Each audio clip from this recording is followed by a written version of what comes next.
Bueno, don Miguel, ¿cree usted que la situación económica... Esta es la pregunta que hemos hecho en el gatómetro hoy. ¿Cree que la situación económica... Ya está Miguel Arias Cañete enviando un mensaje, por si acaso. Pagándolo para que no ¿Cree usted que la situación económica va a ser determinante en el resultado electoral del 9 de marzo? Porque esta es una de las preguntas que hemos planteado ahora, la pregunta que hemos planteado en nuestro gatómetro y que hemos pedido a ustedes que nos digan sí o no y que pueden, evidentemente, participar ya, ¿no?, enviando su respuesta. Pero, ¿su opinión al respecto cuál es? Yo creo que va a ser uno de los factores clave de las elecciones, absolutamente. Yo creo que el gobierno había confiado mucho en otras bazas electorales, en sus negociaciones políticas con el terrorismo, en sus relaciones con los nacionalistas que fueron cayendo como piezas del dominó, y tenía reservada la última baza, que era la economía, que se le prometía muy felices expectativas. No se esperaba probablemente el gobierno la desaceleración económica y la intensidad de la misma. Le ha cogido absolutamente desprevenido. Los gestores de la economía española están ausentes en una situación de unos indicadores absolutamente negativos, y va a ser un tema muy importante, porque cuando empieza a desacelerarse una economía con la intensidad que lo está haciendo la española, cuando los salarios pierden poder adquisitivo, cuando los precios suben y sobre todo cuando los alimentos básicos suben muy por encima del incremento de la inflación o de los precios, y los tipos de interés se mantienen en las tasas que estamos viendo en este momento, los ciudadanos perciben claramente que las cosas no van bien. Y cuando los ciudadanos ven que las cosas no van bien, cambian de gobierno. El bolsillo es una cosa que es inapelable. El presidente del gobierno puede decir lo que quiera, pero la gente echa sus cuentas, ve cómo estaba hace 4 años, ve cómo estaba ahora, percibe que está peor y va a ser un factor electoral claro, y la economía va a estar en los grandes debates electorales y va a estar en la campaña electoral, porque además los partidos tienen que ofrecer soluciones. Y el presidente del gobierno, como dice que no pasa nada, pues no ofrece ninguna solución. Viene un vicepresidente económico bautizado como Don Tancredo. Ya saben ustedes que la suerte de Don Tancredo es una suerte taurina muy tradicional, donde Don Tancredo se sube antiguamente era en un balde de zinc, estos son grandes así, se colocaba en medio de la plaza, tapadito con una túnica blanca, y la gracia es que el toro saliera, y como estaba inmóvil, pues el toro va al movimiento, no lo cogía. Lo que pasa es que cuando uno hace eso en una plaza de un pueblo, a Don Tancredo le revuelca siempre el toro. Y lo que va a pasar es que, por estarse quieto el gobierno, pues el toro le va a pillar y la economía va a estar en el debate electoral. Así que Don Tancredo se lleva una buena jornada, y su apoderado Rodríguez Zapatero, pues esperemos que se vaya al corral. Es que Zapatero es verdad que niega la mayor. Dice que aquí no hay crisis, no hay recesión, que la economía española sigue viento en popa, a pesar de esos datos macroeconómicos y microeconómicos que vienen publicándose y que vienen los propios ciudadanos, hombre, advirtiendo en su propio bolsillo, ¿no? Pero hace un mes, fíjense ustedes, tras conocerse los datos de inflación y precios de noviembre, en el gato además lo comentábamos, fue preguntada a la vicepresidenta del gobierno, María Teresa Fernández de la Vega, sobre el alcance de ese dato, en fin, la imparable ya subida de la inflación, y dijo que el gobierno confiaba en que en el segundo semestre de este año 2008 empezara a normalizarse la situación, se normalizaran los precios y las cosas volvieran, en fin, a un cauce mucho más adecuado. O sea, a partir de junio o julio. Pero si lo ha dicho Zapatero. David Vegara, no, yo digo que la vicepresidenta dijo también eso en el mes de... Y yo te informo que ayer Zapatero habló de marzo. Que yo estoy hablando que la vicepresidenta dijo en el segundo semestre, que David Vegara, el secretario de Estado de Economía, ha dicho hace unos días que esperaba que en abril es posible que se modelen los precios.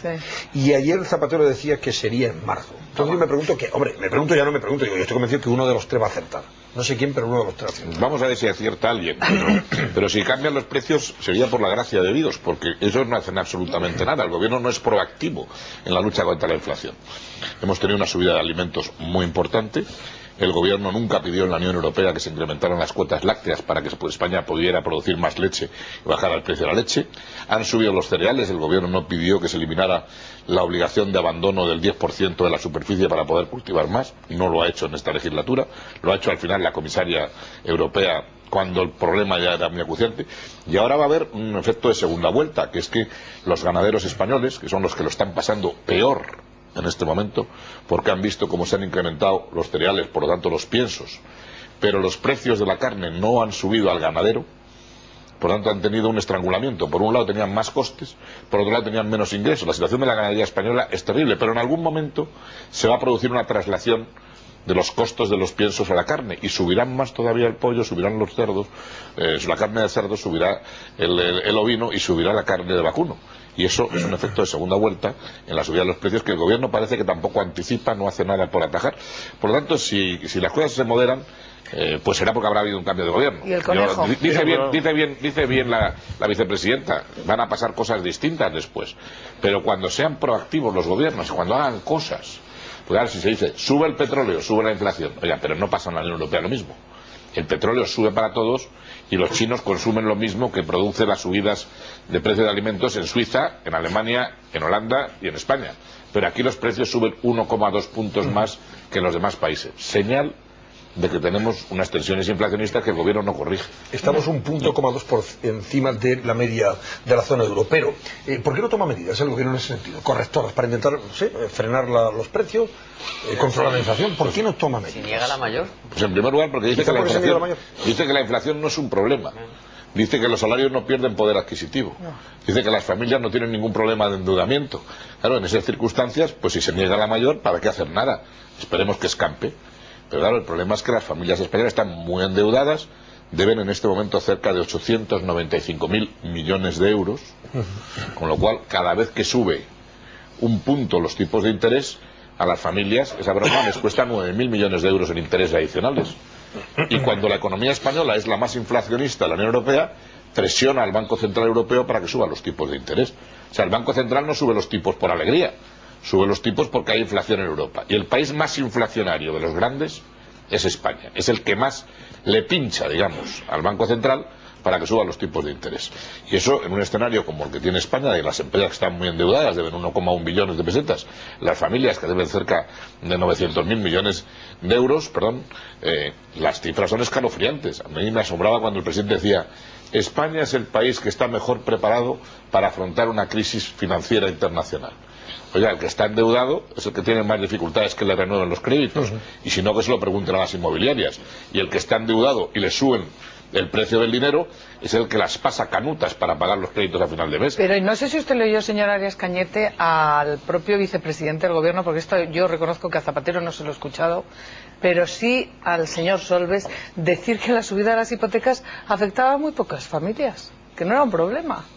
Y luego lo refrendó la señora Chacón, que esto es una cosa como muy minoritaria. Yo no sé que salga a la calle, en qué país están. Que salga a la calle, se baje del coche oficial y oiga.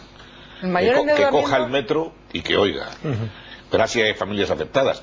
Las familias están muy afectadas. Claro, el que ya tiene su piso no tiene hipoteca, pero es que todas las personas jóvenes que han comprado una vivienda recientemente, que son muchos, centenares de miles, entre los 2 últimos años, han visto cómo sus hipotecas les han subido pues una media entre 200 y 400 euros al mes.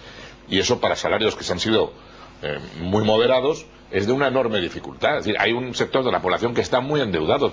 En España se han construido 750.000 viviendas al mes en los últimos 4 años. Al mes, no al año. Al año, perdón. 750.000 viviendas. Ya es una cifra. Y entonces, esos son prácticamente 3 millones de viviendas. Esos ya no están endeudados. Pues el hecho que haya 3 millones de familias endeudadas, a cualquier gobierno serio le preocuparía. Este gobierno no pasa nada. Son muchas más, porque son las que tienen hipotecas anteriores, pero solamente los de los últimos años. Pero además las familias españolas no solo están endeudadas por la vivienda, es que aquí se han pedido créditos para todo, pero para consumir, para comprar, para operarse, o sea, la gente tiene la hipoteca, más otro crédito, más las tarjetas, más...